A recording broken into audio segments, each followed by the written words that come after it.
Hello, everyone. Welcome to Everything Arsenal. And this is the season player ratings for Arsenal. An incredible season for us. Didn't end the way we wanted it to end, obviously. But I think most of the players were incredible for most of the season, probably 90% of the season. Like from August to March, we are unstoppable. And there was a couple of runs we made throughout the season. From the beginning of the campaign and also in February, March, when you won like 7-8 games in a row. All that was incredible. So we'll be rating all the players out of 10, all whole season combined. What did you think of their performances? And also at the end, I'll be telling you my top 5 Arsenal players for this season. So as we go on with the show, when you start with the ratings, you can comment the player's name and also the ratings out of 10. And also on YouTube, I've asked you rating for the season. Let me know out of 10. I've written everything down. I've rewatched all the games again, everything I missed and everything that could have passed us from August to now. And I've come up with the ratings for all the players. So some of you might not agree with them. Probably don't agree with them, some of them. Some of you might think I've given them too high. Some of you might think I've given them too low, but absolutely no problem. Let's agree to disagree. So let me know how you guys are doing as we get started with this one. An incredible season for us, as Cookie says. What a season it's been. Next year, we will certainly go again. We have proven what you can do this year in the same way Liverpool did in 2018, 2019. Now this year, let's go do what Liverpool did in 2019, 2020. They did incredible in both years. I think they missed out by the league by 1 point or something crazy like that, and they came back and they did pretty well in the COVID season. This whole time I've been watching. No problem, Cookie. I appreciate it. It's going to be an interesting ratings. I've never really had high ratings like this.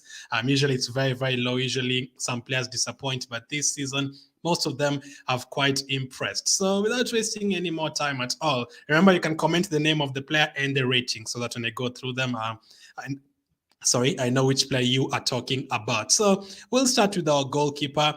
Aaron Ramsdale, I've given him an 8 out of 10. Now, I had written 7 out of 10, but I watched all the games again, and the incredible saves he made for us this season, and the player he is as a character as well, and also kind of a leader at the back as well. That is why he got an extra point. Now, again, I've taken into consideration every mistake that he made or some games that he should have done better here and there. But Ramsdale last season, he was absolutely incredible for us. He was probably our player of the season in his debut campaign. This season, I didn't think he was going to be as good, but I think he actually kind of matched how he was last season. I've given him an 8 out of 10. His performance against Liverpool away from home was absolutely incredible. He made like 2 or 3 world-class saves in that game. If it wasn't for Aaron Ramsdale, we'd have lost against Liverpool at Anfield. That shot from Konate, also from Nunes, and also Tottenham away from home. Son had a one-on-one chance with Ramsdale, and Ramsdale made a very incredible save. On top of that, his kicking is never a problem for us. He does help us in terms of attacking as well. He's comfortable on the ball. Unlike the likes of De Gea at Man United, who, whenever they get the ball, they're absolutely a nightmare. Ramsdale is comfortable on the ball, and that is how football is going to be in the next few years, maybe 10 to 20 years. Every team is going to try and get a goalkeeper who can kick the ball. That is what Chelsea is trying to do with Mendy and Kepa. They're trying to get a goalkeeper who's comfortable in the ball. Man United are going to do the same. Everyone is looking at the likes of Onana from Inter Milan because they can kick the ball. And in terms of shot stopping, some of you disagree. I said this on TV, and some people laughed at me. I did say in terms of shot stopping, overall goalkeeper, you can say Alisson is the best. But in terms of shot stopping, like I put the two goalkeepers and I take 20 shots against each of them, I still believe Ramsdale is going to make more saves than Alisson. In terms of shot stopping, give them 20 shots each. I think Ramsdale is going to make more saves. In other things, leadership, like passing from the back, all that, Alisson is obviously is better in terms of that, and you can say that Alisson is a better goalkeeper. But in terms of shot stopping, I stick to saying Ramsdale is better than Alisson. That is my opinion. You don't have to agree with it. I agree with it. I said that on TV, as I said, and they laughed at me, but that is my opinion. He also kept 14 clean sheets this season, Aaron Ramsdale, so that is good as well. And as I said, those 2-3 games, he was absolutely incredible. The reason he's not getting 9 or getting 10, one of the reasons is because that Southampton game is one of the players that made us cost us that game. He gave away a very silly goal in the opening 30 seconds, and that is unacceptable considering right before that we had drawn against Liverpool and West Ham. We had to win against Southampton at home, and the last thing you need is your goalkeeper making a mistake within 30 seconds to gift Southampton a goal. Because if we didn't make that mistake, I don't believe Southampton would have scored 3 goals in that game. That would have been a comfortable win for Arsenal on another day. Again, as well as penalties. I think he's faced like 5 or 6 penalties this season, and I don't think he's come anywhere close to saving any of them. So I need him to work on that. But those are the only 2 issues I had. Maybe a couple of mistakes against Southampton, and also him not getting anywhere close to penalties. But he rarely made any mistakes, any other mistakes at the back. And in terms of us having a good record from defending corners and all that, I think Ramsdale is one of those players that did absolutely great for us. So Ramsdale, I am going to give him an 8 out of 10. Let me know player name and his rating if you agree with it. So Ramsdale, kudos to you. Absolutely brilliant season. I don't have a problem with Ramsdale at all. Goalkeeper is not our issue. I want him to definitely be here next season, and I think he can be part of our journey for sure, 100%. He also played all 38 games. He didn't miss a single game, so that is also good in terms of consistency. Next up, let's go to the centre backs. Gabriel Magalhaes. I'll start with him. I've given him a 7 out of 10 for this season. It was close to being an 8 out of 10. But then again, I've taken everything into consideration. Every single game, every single error, every single performance, every single detail. Again, just like Ramsdale, Gabriel played all 38 games this season. His consistency is absolutely incredible. Like, you can depend on him. He'll always be there. Like, he'll always fight for you. Will always like, the Arsenal from back in the day where we used to get bullied when we had the likes of Ramsey and Wilshere and all these guys. Now having the likes of Xhaka and Gabriel, we were never that team that can get bullied. Absolutely not. The previous seasons, they used to make mistakes in terms of getting red cards. This season, Gabriel picked up 0 red cards and the whole team picked up 0 red cards. And I think he only picked up 5 yellow cards. Perfect. That is how I want my defender to perform in terms of discipline. It doesn't only mean because you're not flying into tackles or everything. You have to position yourself into a position where you don't have to make tackles to pick up those silly yellow cards and red cards that they did the previous season before this campaign, especially him and Xhaka. So, and playing all 38 games and picking up only 5 yellow cards, I think that is incredible from Gabriel. And on top of that, he's almost like a striker for us. Every time you have a corner, every time we have a free kick, every time Odegaard is crossing the ball, every time Saka is crossing the ball, Gabriel is also always at the end of it. He scored home and away against Fulham this season. The Fulham one, it was the winner for that game, so absolutely crucial. Against Fulham at away from home. He also scored the first goal in that game as well. So, and that was not even the most important one.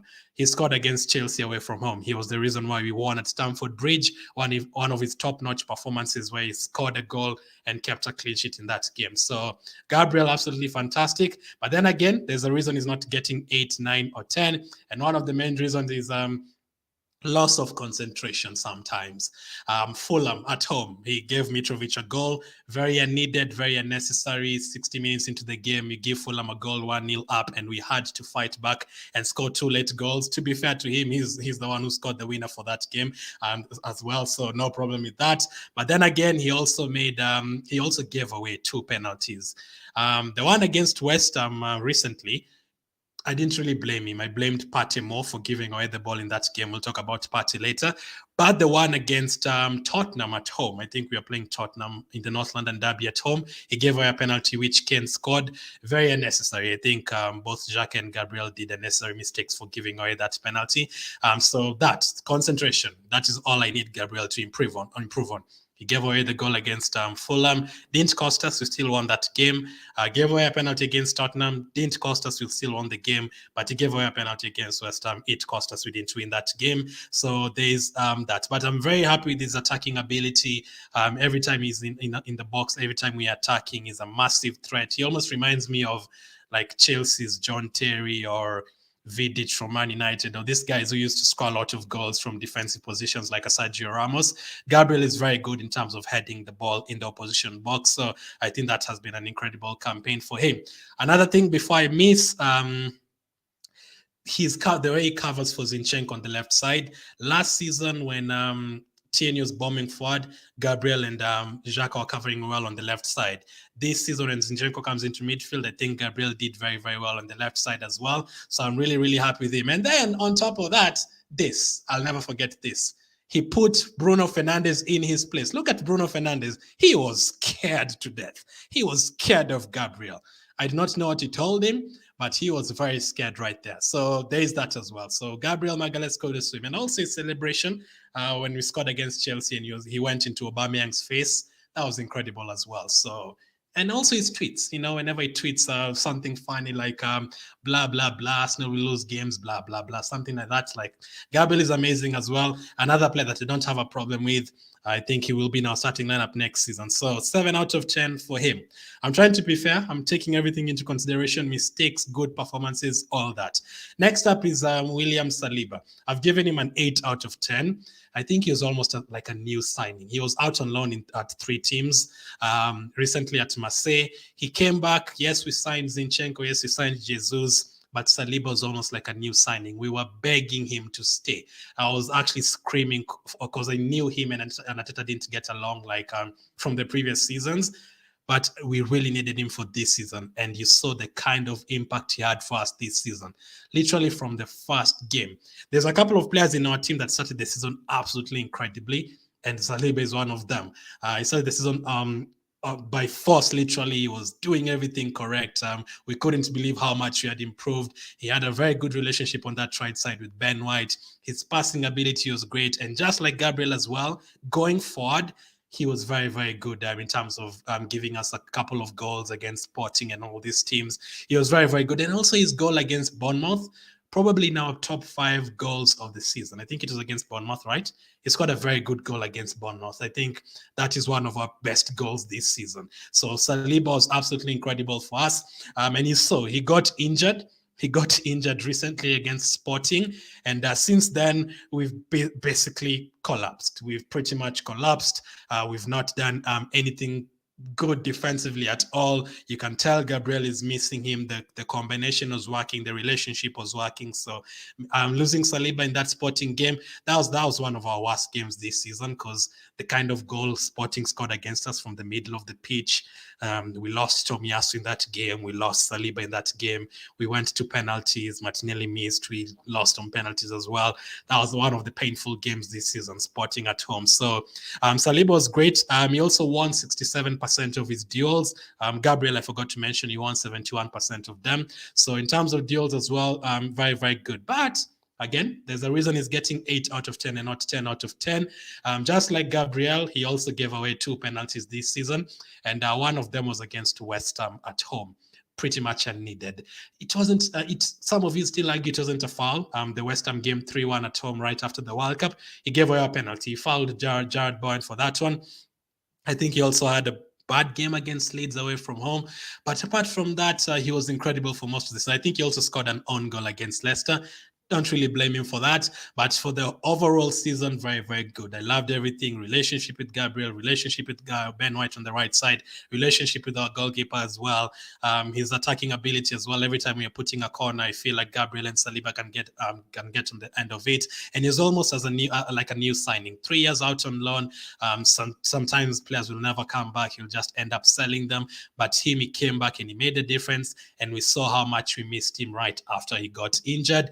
We've basically not even kept a clean sheet like in a while, like until the Wolves game. Like we were conceding 2 and 3 goals. We weren't conceding 1, we were conceding 3, 4 goals per game, like when Saliba got injured. So that was a bit of a pain. But in terms of overall campaign, I think I'm going to do my top 5 Arsenal players at the end. I think is definitely going to be in there. Spoiler alert, is going to be in there. Saliba gets an 8 out of 10 for this season. Let's go to Ben White at right back. So I had written down 8, but I reduced it to a 7 because I feel like Saliba was the best defender this season for us.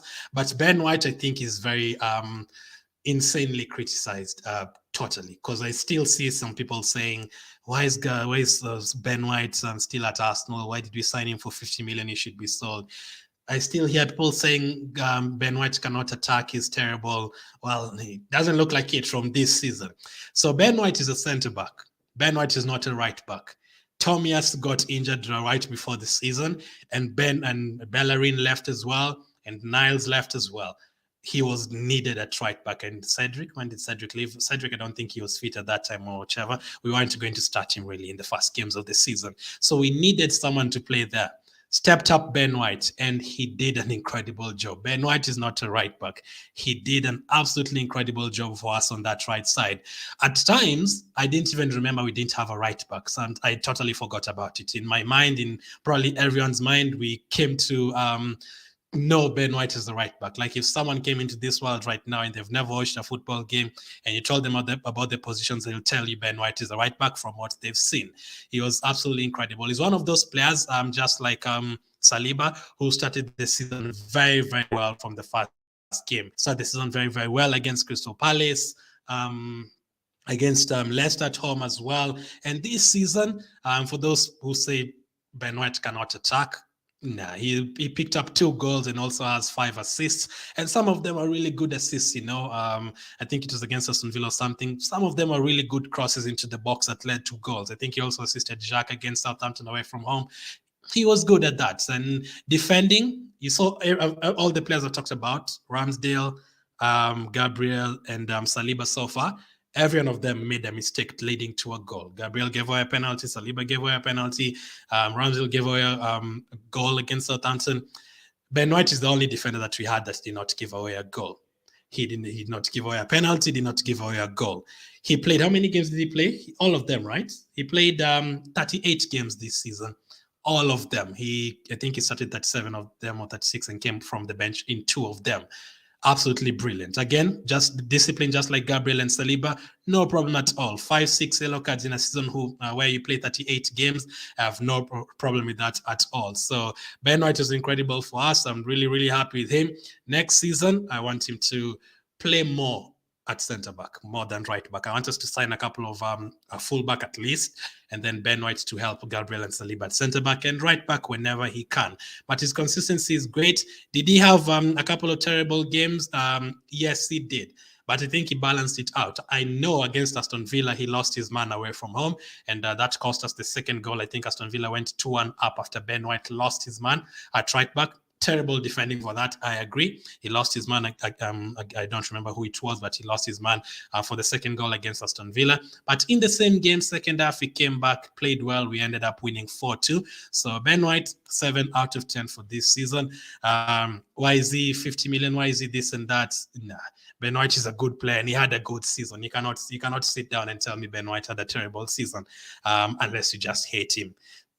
A poor performance, maybe the only time. It's very hard to play as a right back. You're going to come up against some really tricky wingers, the likes of Zaha, Grealish, all these guys. And the only time I feel like he kind of struggled was maybe against Rashford at home, where he got subbed off at halftime after picking up a yellow card. And maybe one more game. I don't think there's no time I've watched a game and I'm like, oh my goodness, Ben White needs to be subbed right now. He has been terrible. Out of the 38 games, maybe you can say that once. Out of the 38 games. Some of you would say Aston Villa, some of you would say Man United, but apart from that, for majority of the season, Ben White was good. So 7 out of 10 for him. Next up is Zinchenko. Again, another player who's come under a lot of scrutiny recently. Some people are saying, why is Tierney leaving? Why is Zinchenko here? Very, very quick to forget what he has done for us this season. I'm going to give him a 7 out of 10 for this campaign, Zinchenko. He basically changed the way we play. He not like Tierney could not get into the team because of Zinchenko. If again, just like Ben White, if you're to ask someone who's never watched football what Zinchenko's position is, they'll tell you he's a midfielder. Like the number of chances he was creating for us from midfield, the number of balls he was spreading in midfield, the number of times he's getting into our midfielding, helping out Partey and Odegaard, the combination with Odegaard and Xhaka and Partey as well in midfield. Absolutely fantastic. And he also scored his first ever Premier League goal this season against Aston Villa. One of the main reasons we are able to come back from that game. So Zinchenko as a signing, I think some people would even include him in top 5 signings this season. I think he was really good. He did miss like 11 or 12 games. He wasn't there like right before the World Cup, and I think right after the World Cup he was still injured, so he did miss a few games here and there. But when he came back, I think he was great as well, apart from when he lost his man against lost Trent Alexander-Arnold against Liverpool. That was a very easy chance created for Alexander-Arnold. Like he lost Alexander-Arnold very, very easily. And some would say if we didn't draw that game, maybe we wouldn't have dropped off against West Ham and Southampton after that. So that was a crucial goal to let Firmino score, leaving Trent Alexander-Arnold to cross that ball. So that was a bad mistake. And yes, I think he also made a mistake against Aston Villa. But in terms of season overall, 56 duels won. He only picked up 3 yellow cards. He scored a few goals and a couple of performances where he really stood out. Chelsea away, he was really, really good. Tottenham away from home as well, he was really, really good. Like, he was basically controlling the ball for us. He was controlling the game for us, controlling every single play for us. And he's a left back, and he was doing all that in midfield. He knew when to come back. Yes, 2-3 games wasn't good. But then again, at the beginning of the season, he's the one who told our players that Arsenal can be in the title race this season. And it worked out. He brought that mentality for us. And I can only thank him. Hopefully next time he does improve, cut out some of the mistakes, improve some in the defending. But then again, some people are making it look like Zinchenko is the worst defender to play for Arsenal. That is also exaggerating. No, if you look at the number of times he wins his headers and all that, he still does well. He only loses concentration once or twice in a game, and people will remember it because, like, against Liverpool, it cost us 3 points in that game. So people will remember it more than they'll remember the good moments, like his goal against Aston Villa to bring us back into that game. So all that. So Zinchenko, I have given him a 7 out of 10.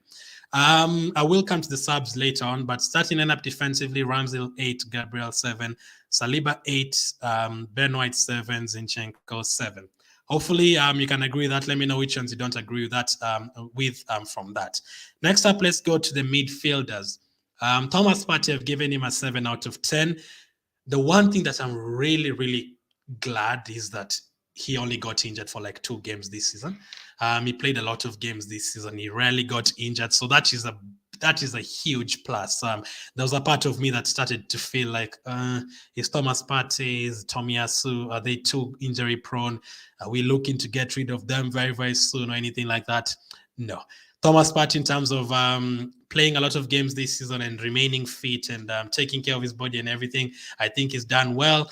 He played 33 games. He missed 5 games. I think 2 of them or something he was on the bench, not because of an injury. He also won 59% of his duels. And just like Saliba, I think he scored one of our maybe two of our best goals this season. Against Tottenham, water banger scored in that game, and also against Nottingham Forest. And overall, very, very good, especially from August to March. He was really, really good. Really, really good. Goal scoring, very good. Performances against Tottenham, home and away, very, very good.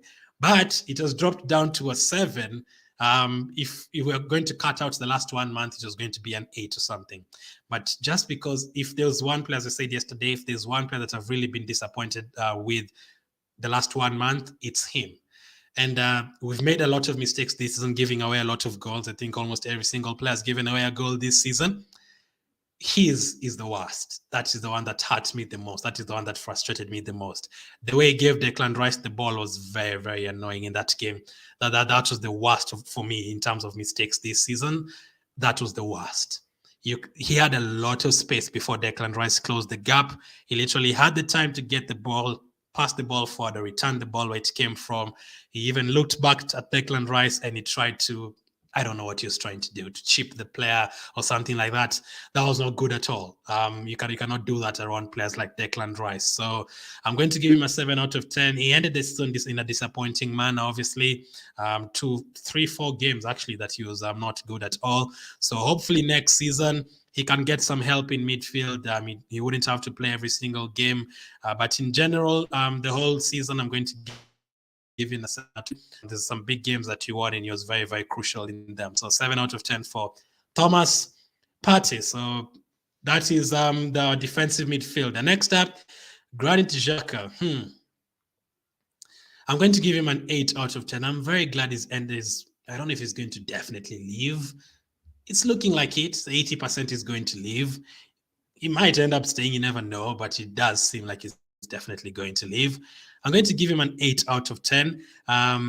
We did not expect that such kind of a season from Granit Xhaka at all. Goals and assists. This guy has been from like the second game, I think, against Leicester. Was it the second game? He was chipping in with goals. Yesterday against Wolves, he scored 2 goals as well. In the Europa League, again, I think against PSV at home, he scored in that game as well. His discipline this season, amazing.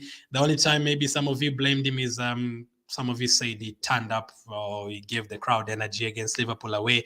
I still think that was also blown out of proportion. That was not the only reason why Liverpool dominated the whole of the second half.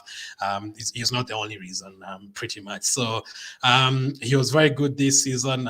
People would be sad. People are actually sad to see him go, and that is because he had a good season. If he had left 2 years ago, I don't think people would have been sad about him leaving at all. He played 37 games, 7 goals, 7 assists in the Premier League. That is great. He also added a few other goals in the Europa League.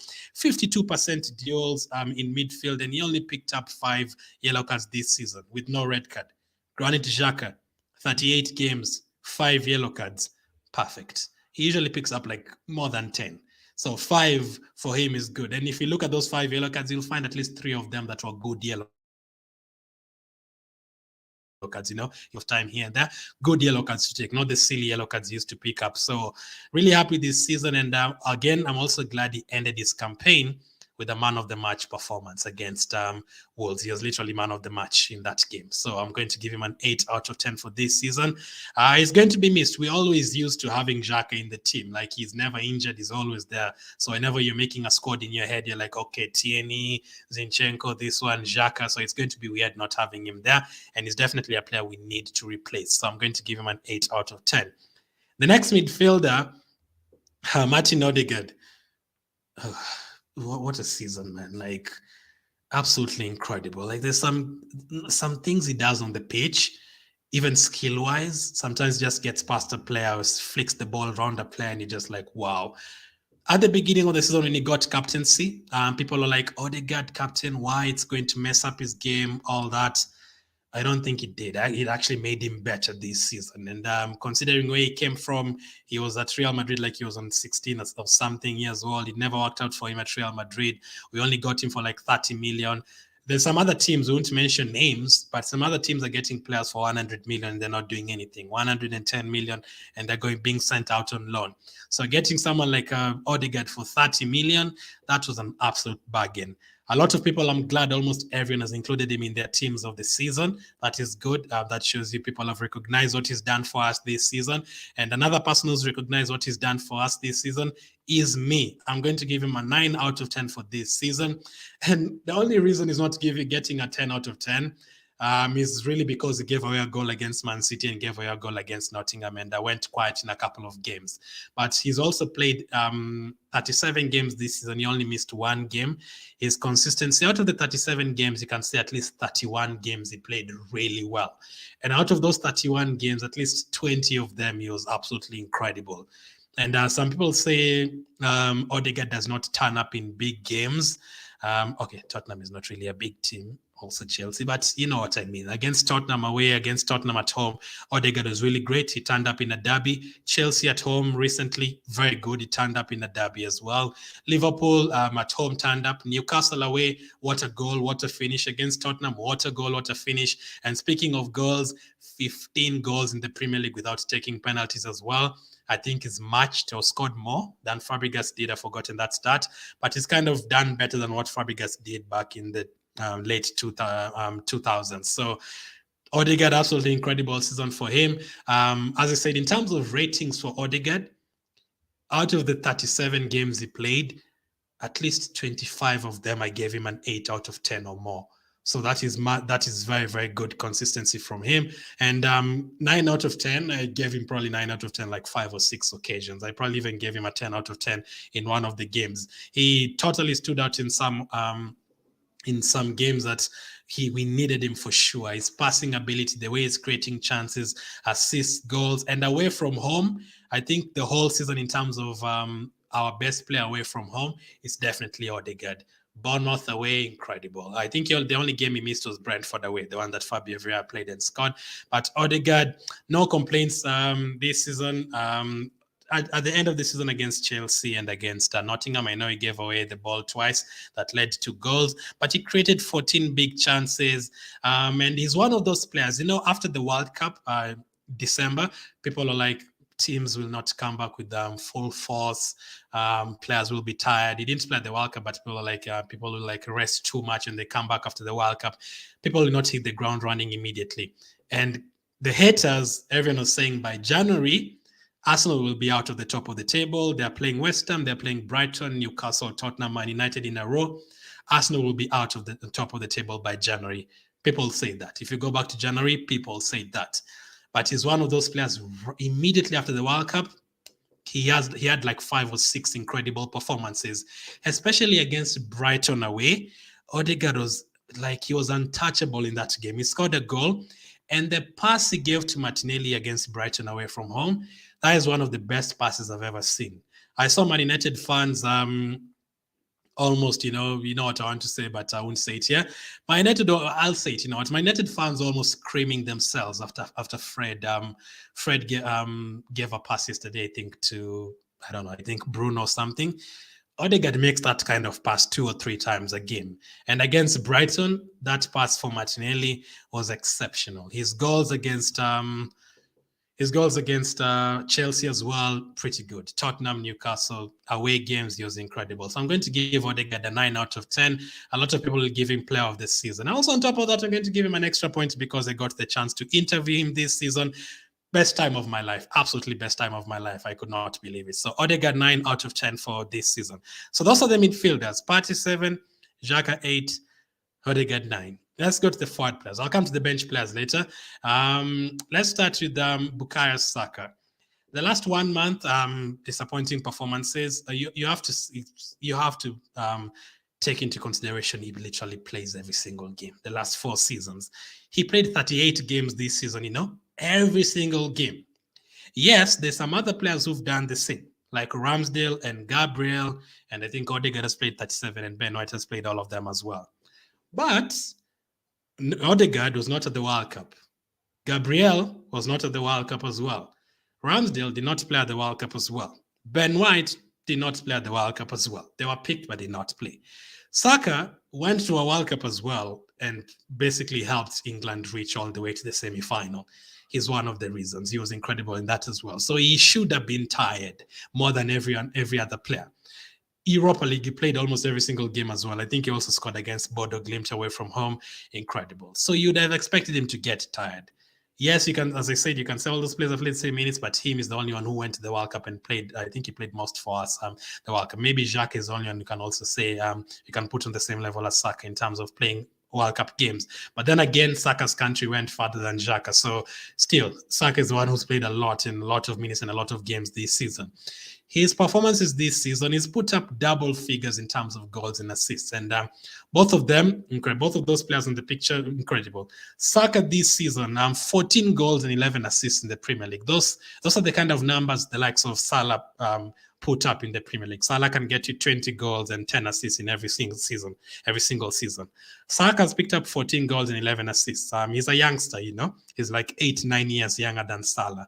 So by the time he gets to 24, 25, he'll be unstoppable. The way he took on players like Shaw this season when he played Man United, the way he did against teams like Liverpool at home, against Crystal Palace at home, absolutely incredible. His goal against Aston Villa away from home, his goal yesterday as well, just incredible. He turned up against Tottenham home and away. He turned up against Liverpool, especially at home. Very, very good performance. Against Man United, played really well. He also scored away from home against Man United, right?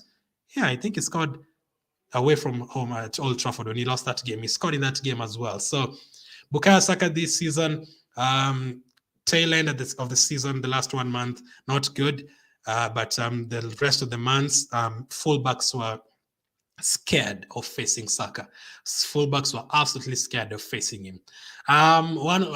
People will not remember all the good times. People will remember that he missed a penalty against West Ham. But I'll choose to also remember that he scored a very big penalty against Liverpool, the winning goal of that game, and he also scored a very big penalty at home against Man City as well. So he does have the composure. Yes, he missed against West Ham, but for the rest of the season, I think I'm going to give him an 8 out of 10. Let me know if you're going to give him less or more. But if you also add his contributions in the Europa League, the goals and assists, I think it's an 8 out of 10 season. Could have been better if they didn't drift off at the end of the campaign. This could have been a 9 out of 10 or something like that. But I'm still happy this season. He's improved, I think, every single season he's been at Arsenal in terms of goals and assists. So to be honest, the last 4 seasons, he's been our best player. If you put all of them combined, he's been our best player by far. He basically saved Arsenal, and he's added to that. So 8 out of 10 for Saka. Martinelli. And again, what a player, man. What an incredible season for Martinelli. He's one of those players that we wouldn't even have been here talking about first or second if it wasn't for Martinelli. I'm going to also give him an 8 out of 10. And there's a part of me that feels Martinelli was better than Saka this season. Like if I was giving half, it would have been 8.5 for Martinelli. When everyone else was drifting off this season, April and May, Martinelli still turned up. Martinelli still did his thing. He's still scoring goals. He's still contributing a lot. He added to his assists as well. And players like Trent Alexander-Arnold will never forget Martinelli. He gave him a tough game, home and away. He scored against Liverpool within how many seconds was it? 50-something seconds. He scored our quickest goal this season. Correct me if I'm wrong. He scored our quickest goal. He played 36 games, only missed the last couple because of an injury. 15 goals, 5 assists. I think he's one of the highest scoring Brazilians in terms of one season. I think Firmino scored 15 and Martinelli has also scored 15. That's the most any Brazilian has scored in a season in the Premier League. So Premier League has had some really good Brazilians like Coutinho, Firmino, and all those guys. So Jesus as well on top of that. So Martinelli gets an 8 out of 10. Absolutely incredible. He also created 11 big chances. Again, one of the players, just like Odegaard, he was absolutely incredible after the World Cup. Those games against West Ham, Brighton, he was very, very good. And the only 2 games where I thought a defender got the better of him was Trippier at home. At the Emirates, Trippier did well against him, and also Walker away from home. I think he kept Martinelli quiet. All the other games, I think Martinelli gave everyone a tough time, especially Liverpool away. Martinelli was absolutely incredible. So I'm going to give him an 8 out of 10. Really, really happy with his performances. There's still some people who say Martinelli does not know how to run. He runs with his looking down. He does not know what he's doing up front. Some people still say Martinelli is greedy. I don't see that. The only time I can say he was greedy, but he still scored, was against Brighton away from home, but he still scored that opportunity.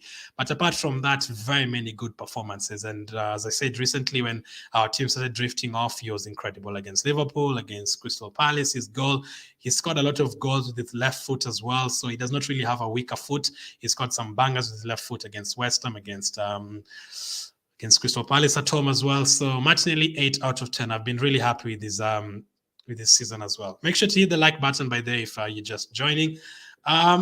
Next up, let's talk about Gabriel Jesus.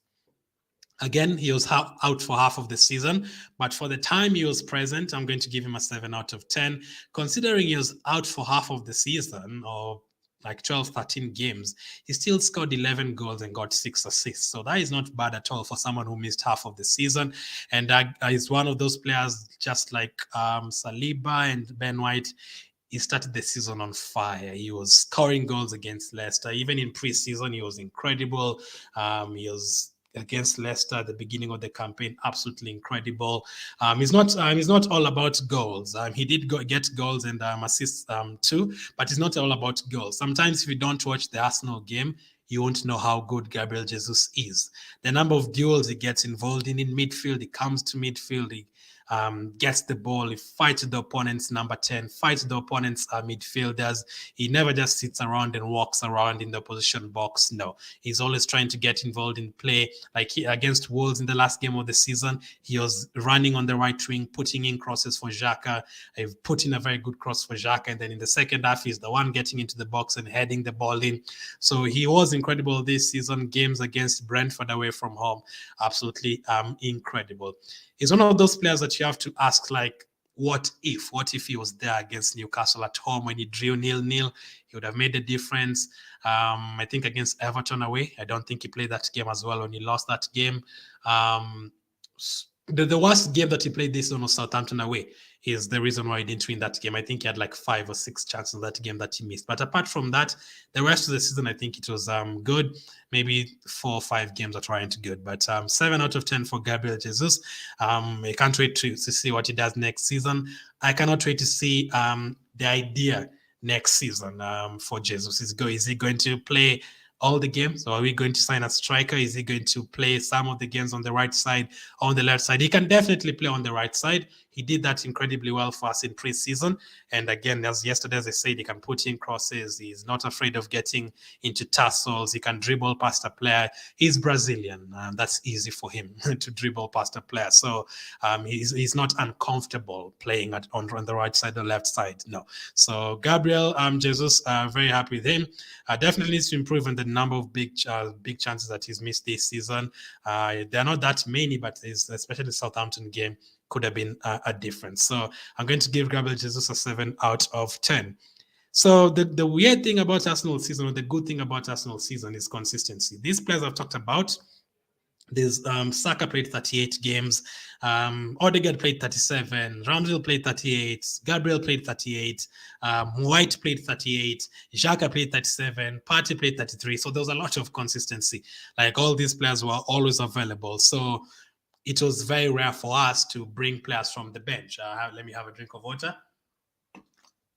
It was very rare for us to have players coming from the bench. And that is why it's going to be very hard to rate the players from the bench.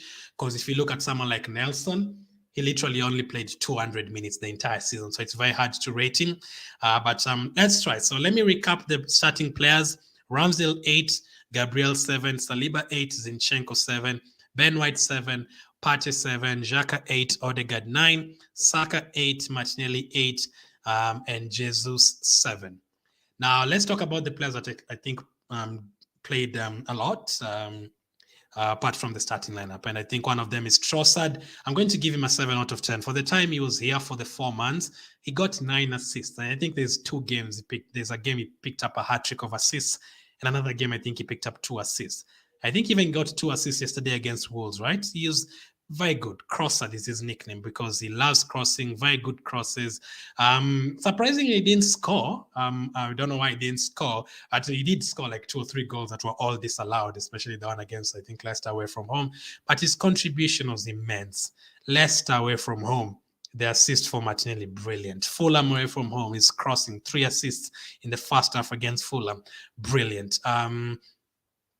Performances like he had to play for us as a strikers when Jesus and Nketiah are both out. He had to play for us as a striker for a couple of games.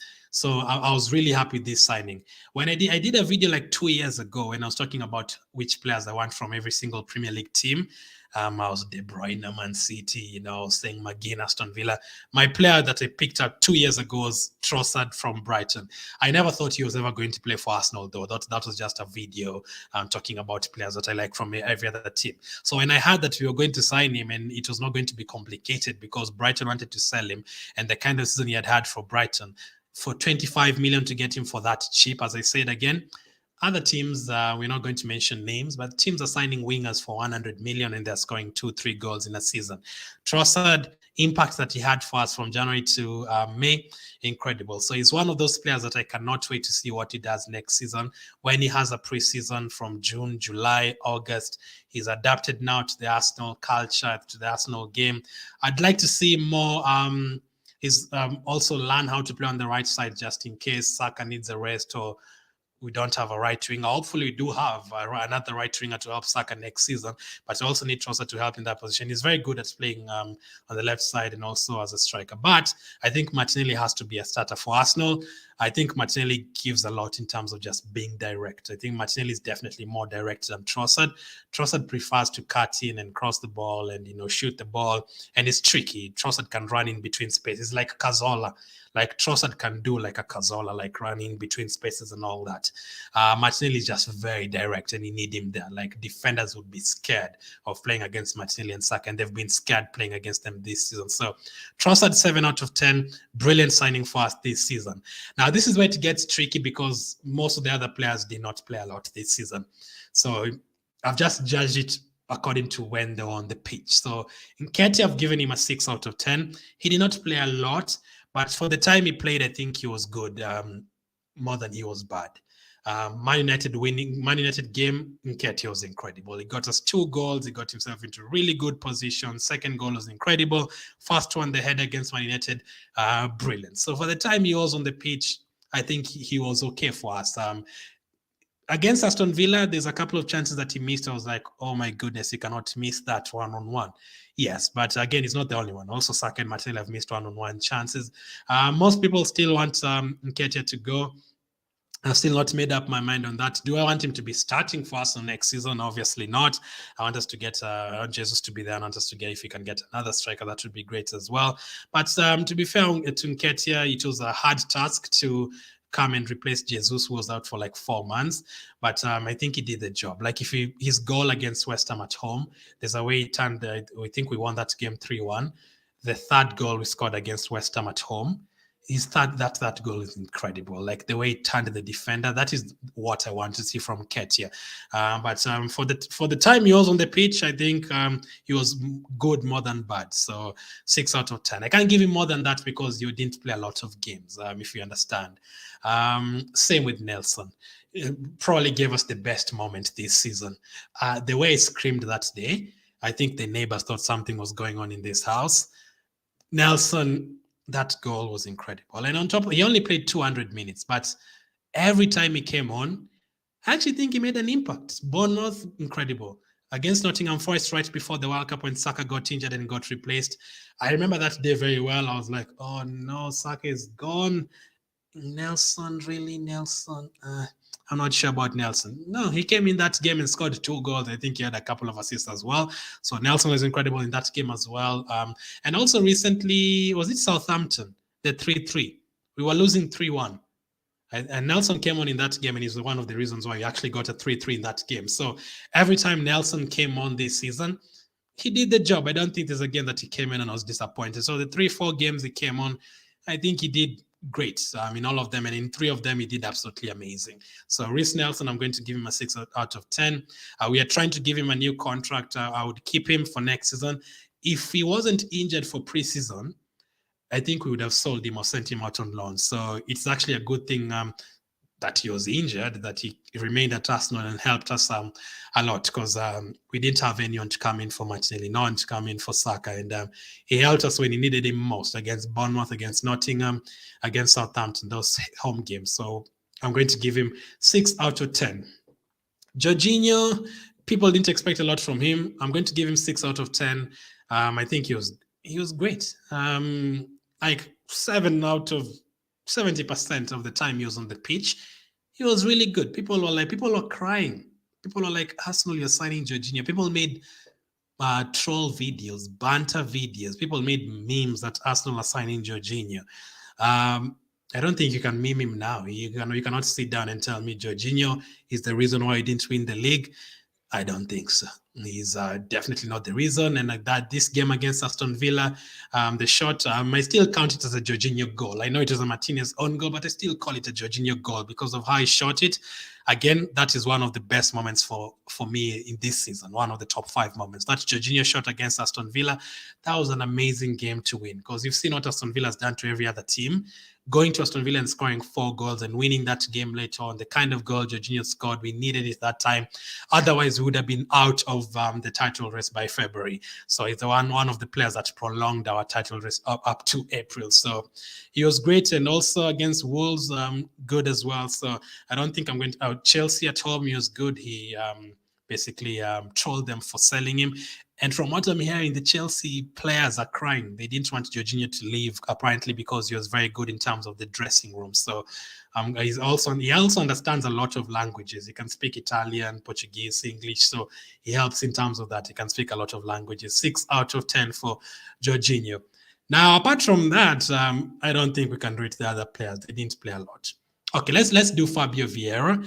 A disappointing, very average season. I'm just going to give him a 5 out of 10. He has a whole room for improvement next season. He has to do a lot better because the reason why Odegaard had to play 37 games is because Fabio Vieira didn't turn up. He did give us a couple of good memories. His goal against Brentford, very, very good away from home. One of our goals of the season as well. Maybe a couple of games in the Europa League, but apart from that, most of the time, he was disappointing. But I would not sell him. People are saying sell him is crap. Relax in terms of that. Let's see this. He didn't have a preseason. He was injured the whole time Arsenal were playing in USA against the likes of Chelsea, and he only came back like in September or something. So it did take him time to adapt. But now he's been here for 1 year. So next season we need a lot better from him because we need him to also help Odegaard in terms of that. We signed him for 40-something million. So yeah, he has to come good. He has to come good. And yeah, he does need to get a gym what's the word? Yeah, he needs to get a gym membership card immediately. He needs to hit the gym. He needs to because if you get a strong Fabio Vieira, it's over for the Premier League because I think in terms of quality, he does have the quality. Let's see next season how he does. But this season, 5 out of 10. Holding did not play a lot, honestly. Can we really rate him? If you're going to rate him for the games that he played, I'm going to give Holding a 6 out of 10 because it didn't turn out to be as disastrous as we expected it after Saliba got injured. He even chipped in with a couple of goals this season. He even scored against Man City. That gives him an automatic point right away. If he scores against Man City away from home, that gives him an extra point right away because that is a machine. They've only lost 1 game this season at home, so they're a machine. It's not easy to score against them. So Holding, 6 out of 10 for Holding. But then speaking of Man City, goodness me. He played against Haaland, I think, 2 times this season. I don't think he slept that night. Like Haaland absolutely ripped him to shreds, like in those games. 6 out of 10 for Rob Holding. Now, can we really rate any of the other players? Lokonga only played half of very few games. We're going to talk more about those players when you do the keep and sell later this week. I don't think we can rate any other players. Kivior didn't play a lot, 5-6 games.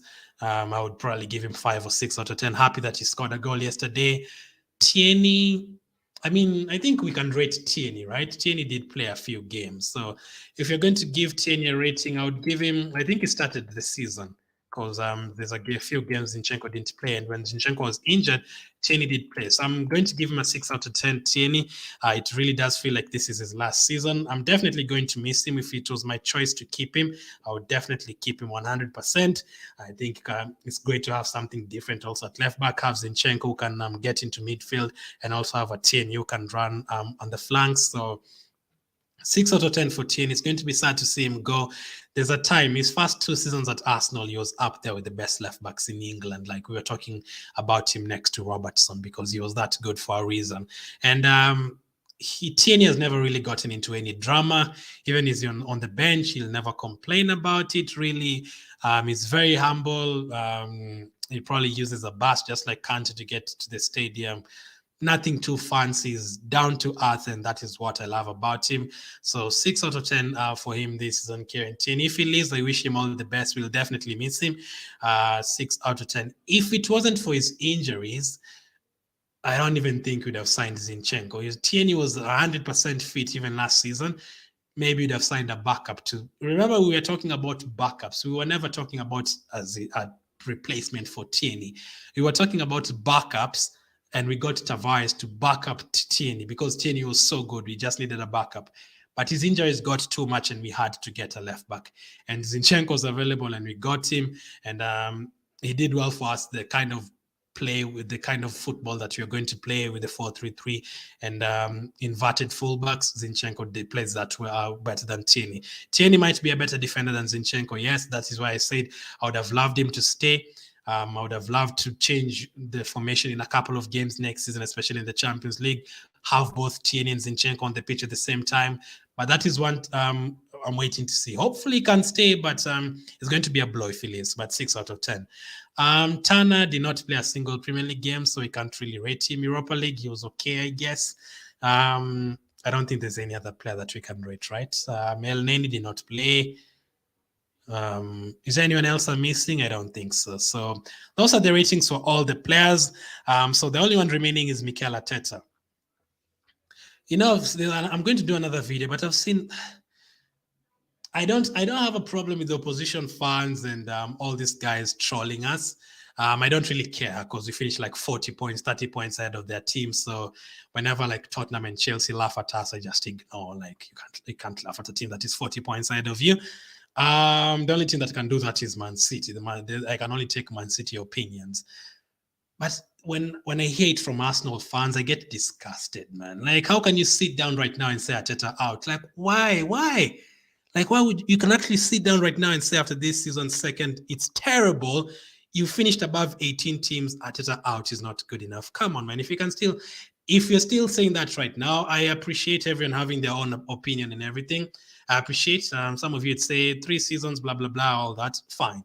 I don't disagree with that. But when you start saying this is a terrible season, Arteta out, that is not footballing ability or footballing management. That is because you don't like Arteta. Even if we won 4 trophies right now, we'd still say Arteta out because you don't like him. And there's people who are like that. So anyway, for me, Arteta is going to be here. And also, it doesn't matter even if you want him out because he's still going to be here next season. The signings were great this season. Our away performances were great this season. Goal scoring this season was great. That is the most goals we've ever scored in a Premier League campaign. That was great as well. There's a couple of games that we changed it at halftime when he came back in the second half when we won the game, like West Ham at home. We were trailing at halftime, came back in the second half and changed the game. Was there a couple of games that he made a few mistakes? Of course. That is why he's not getting 10 out of 10 or 9 out of 10. Which was the game? There's a game, Liverpool away. I think Liverpool away would have 100% done better with his substitutions. Maybe Odegaard should have stayed in to help create the chances for Martinelli and Saka when you are trying to counter-attack. Or maybe if you would have taken Odegaard off early, or maybe added into the midfield or to the defense early on because you were 2 goals up. Maybe you can say that. But in terms of overall season, I'm going to give him an 8 out of 10. We finished second. Also, it's not a 10 out of 10 because people say Arsenal went out of every single competition. We lost to Man City away from home. Everyone is they're going to win that trophy. So everyone has lost to Man City away from home. So we also lost that game 1-0. I think we played well. I think we were the better team actually in that game, but they still beat us. So did not have a problem with that one. The one that I felt bad about was Europa League, because I really wanted us to win that competition. And also Carabao Cup, we went out to Brighton. So we did go out to Brighton and Man City, good teams, but I would have loved us to progress further in the Europa League. But I don't think he threw it away. We actually played really well against Man City. Maybe Brighton won, Carabao Cup, maybe we threw it away. But Europa League, we lost on penalties. I don't think we threw it away. We considered a very crazy goal. They scored from the middle of the pitch, basically, in that game when Ramsey was off his line. But I'm going to give it 8 out of 10. Also, you don't have to agree. You can give him 7 out of 10, 6, but you can't start saying that's a 3 out of 10 this season. Because if I see someone saying Arteta 3 out of 10, 4 out of 10, that is hate. That is because you don't like Arteta as a person. If you start giving him 3 out of 10. So let's be realistic. Let's take the whole season in general. I'm not asking you about April. The whole season, what is your rating for him? So 8 out of 10 for me. That is all the ratings. Wow, I've gotten through all of them. So the only thing remaining with this one, let's talk about the top 5 Arsenal players for this season, according to me. And this is the hard one because I feel like there's at least 10 players who deserve to be in the top 5 Arsenal players this season. My number 5, I have gone for Ben White. As I said, he's a centre-back. No one expected him to play for us at right-back. He covered that position very, very well. His durability is amazing. Played every single game this season. Some people say he does not know how to attack, but he still chipped in there with 7 goal contributions. I think his right side, his combination with Saka is amazing. I think he also got along with Saliba on that right side of the defense. He's the only Arsenal defender this season not to make a mistake, and he can even go as far as saying he's the only player who's not really made a mistake, because the likes of Odegaard and Partey have all made mistakes from midfield. Ben White is not giving away a goal that has led to a goal. He only lost his man once against Aston Villa that Aston Villa scored their second goal from. But in terms of overall contribution, he was really, really good for us this season. A player who can play as a right back and as a centre back, really, really amazing. That is exactly what you need in this modern day football. A long time ago, a left back can only play as a left back, a right back can only play as a right back. But Ben White is a centre back who can play as a right back as well. And there's a couple of games where he totally shut out a very tricky winger, like someone like Zaha. When he played against him, he did really well from the start of the season. The likes of Harvey Barnes from Leicester, I think Ben White did very well. He handled himself well. As I said, it's only like 2 times that I'm like, okay, he didn't do well here, and one of them is against Rashford at the Emirates. But most of the games, Ben White was incredible for us. He only picked up 5 yellow cards as well, so I'm going to give him a number 5 in terms of my best Arsenal players this season. Number 4, I am going to go with Saliba, almost like a new signing. Some of you even rank him higher than that. But what an impact he's had for Arsenal this season, to be honest. Like, absolutely incredible, man. We lost him against Sporting, and the rest of the season has capitulated defensively. Very comfortable on the ball. Passing, doesn't really make errors. Combination with Gabriel, absolutely amazing too. Chipped in with a couple of important goals. Just apart from Brighton game, I know like if you look at every single defender has made at least a mistake this season, unless you're Ben White. Saliba did make a mistake against Brighton. I think it was Ferguson scoring against us that game. But in terms of the overall season, he's come up against some really good players, man. Haaland, the likes of Nunes, all these incredible players, Mitrovic, all these guys, and at least 30 of those games, you can say, this year was incredible. Saliba was absolutely incredible, almost like a new signing. We didn't put him we didn't rate him in terms of new signings, but he was almost like a new signing. Composure at the back, exactly what you need. Recovery pace is great as well. Back in the day, we had players like Matasaka and Mustafi who could not run really. So having a centre back who can run with his relationship with Gabriel as well, absolutely amazing. So Saliba, number 4 for me. I'm really happy that he's picked up his Arsenal career. There's a time I felt like he was never going to come back because he never really got along with Arteta. So I'm going to give Saliba number 4. My number 3, I'm going to give it to Bukayo Saka. drifted off at the end of the season, but if you look at the whole campaign overall, double-figure goals, double-figure assists, turned up a lot, especially against the big teams, Man United's, Liverpool's. He did very, very well against all of those teams. Yes, he did miss a big penalty against West Ham, but he also scored big ones against Liverpool and Manchester City. Every time, I've always said this for the last 2 years, every time Saka has the ball, you feel like something is going to happen. And at least 90% of the season, something has happened. He's not afraid to take on players. You give him the ball, he's going to take on players. He did that for 8 out of the 9 months this season. He's not afraid to create chances, to cross with his right foot, to cross with the left foot, to shoot from outside the box. He's not scared to do any of that. So Bukayo Saka is definitely one of the main reasons we've been fast for the whole season. So I'm going to give him number 3. I'm so happy that he signed a new contract. He is my 3rd best player from the 2022-2023 season. Number 2, I think you can guess number 1 and number 2. It's just about the order. So before I come into number 1 and number 2, let me talk about the players who are going to miss out, but I think they've been incredible this season. I think Ramsdale was very, very good. He made very many world-class saves this season, Ramsdale. He was very unlucky not to make my top 5. If I was going to remove Ben White, it was going to be Ramsdale coming in at number 5. Ramsdale was incredible. Kicking as well, fantastic. Number 5. In terms of players who've missed out from the top 5, Ramsdale was great. Granit Xhaka, unlucky to miss out from this list as well. I think his best Arsenal season, according to me. Goals, assists contributed a lot. Discipline improved a lot this season. Decisions on the pitch improved a lot. He covered the left side for Zinchenko and he came into midfield very well as well. So Xhaka is also unlucky to miss, and Gabriel is also unlucky to miss. And if you're going to do this list back in February or March, Zinchenko would also be considered for this list, but it's just because the last 1 month there's a couple of poor games. But those are the players who I really consider but have not made the list. But the ones that have made, number 2 is Martinelli. For this season, he was class, man. He was absolutely class. Even the games that we didn't play well, Martinelli is one of those players that still turned up, still did well.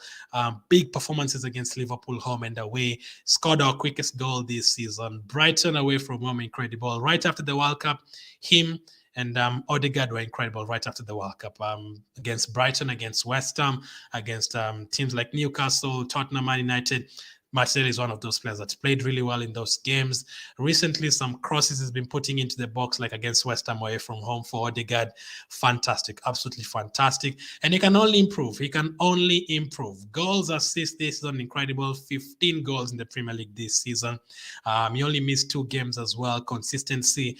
There's also a time that I used to be scared of Martinelli playing 90 minutes because he had that serious injury where he missed a full year. So I was always like, no. Like 60 minutes in, take out Martinelli. That is what I used to pray for because I didn't want to get him injured. But this season, fantastic, 15 goals, 5 assists. He also created 11 big chances. And my best performance for him was Liverpool home and away, fantastic. My best player this season, I think many of you would agree. Martin Odegaard, absolutely terrific, man. It's crazy how good he was this season. We saw a different level of him, completely different level. He added to his goals. The one thing that I said in my season predictions at the beginning of the campaign is I want more goals from Odegaard. And my did he get more goals? I was asking for 10. He got 15 in the Premier League and he also got 7 assists. He created 14 big chances. He's our best player away from home this season, turned up in almost every single away game. Newcastle away, Bournemouth away. He scored very good goals against Newcastle, Chelsea, Tottenham away from home as well. He's been an incredible player and he got the captaincy at the beginning of the campaign. Some people, at least 50% of the Arsenal fan base was not sure. The media was criticizing Odegaard, is he really a captain? Is he really going to do this and that? He was incredible. I did an interview with him back in February, and talking to him is a very humble guy. Like, he's very down to earth. Like, I felt like I was talking to a friend. He doesn't make you feel like, oh my goodness, you're talking to the Arsenal captain. No, he's very down to earth. You can feel how happy he is to play for Arsenal. So that's another thing I'm really happy with him. And most people have put him in their teams of the season because he's been really good and he's deserved it. If De Bruyne is not in the league, Odegaard would be way up there. everyone is talking about a certain Norwegian in Haaland. But I think for the Norway fans, for the people from Norway, they'd be very happy to have Haaland and also Odegaard representing their country. That is amazing. They pretty much have the two best players from this season in the Premier League. So that is amazing for Norway as a country. Those are my top 5 players this season. Ben White number 5, Saliba number 4, Saka number 3, Martinelli number 2, Odegaard top of the table. Wow, that was a long one, man. I have talked for a long time. Let me now come to your comments. But as I said, Xhaka unlucky to miss out. Gabriel unlucky to miss out. Xhaka unlucky to miss out. Christopher says, I'm waiting to see Arsenal sign Rice, Cassidy, and Harrison as Saka backup. We'll start talking about transfers later on in the week for sure. Tien is a cool guy. I love him, says Frederick. Manzi says we have to keep Granit Xhaka for bench sometimes. Depends if he wants to stay. That's the other problem. Let's see. Ray, nice seeing you. Brother says, for me, the best player was Odegaard and the most underrated player was Xhaka. And I actually think in terms of Premier League overall, I think Xhaka is the most the most improved player. I really hope Saliba signs the extension. It's all we want now. I agree with that. We are nothing without Martinelli, says Bernard. He was very good this season. Based off my ratings, we need a centre-back, a central defensive midfielder, a centre midfielder if Emil is as well. So you've gone for Ramsdale 8. You've given Zinchenko more than me.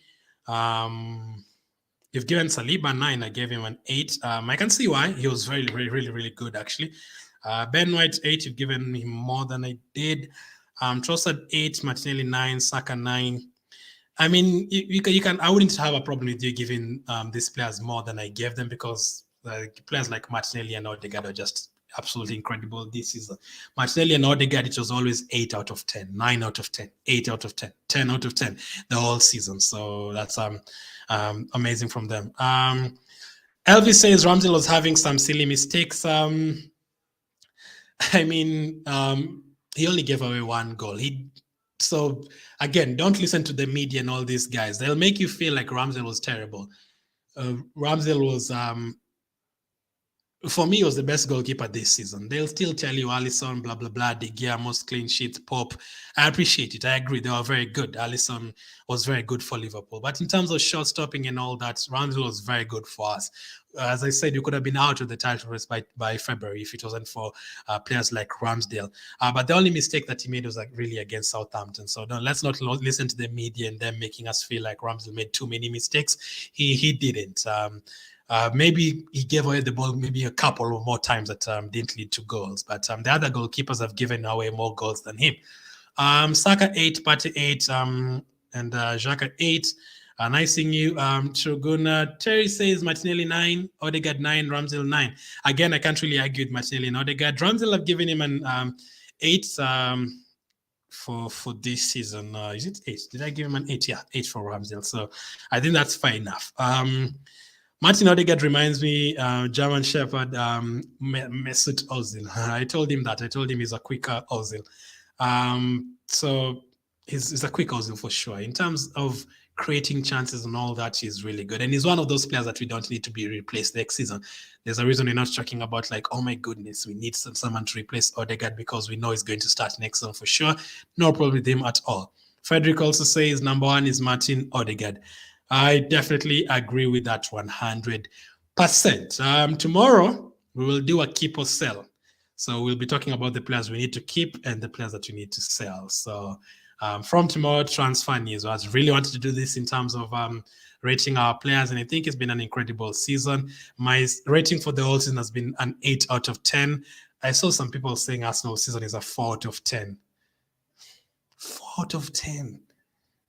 Anyway, everyone has their own opinion.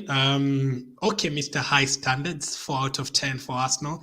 Fine, Mr. High Standards. I'm going to give at an 8, and that is it. Let's end it there. Thank you guys for watching. We've been streaming for more than 1 hour. We'll be back tomorrow to do a keep or sell. Have a think between now and tomorrow. Which players would you want to keep at Arsenal? Which players would you want to sell? And I'll catch up with you guys tomorrow.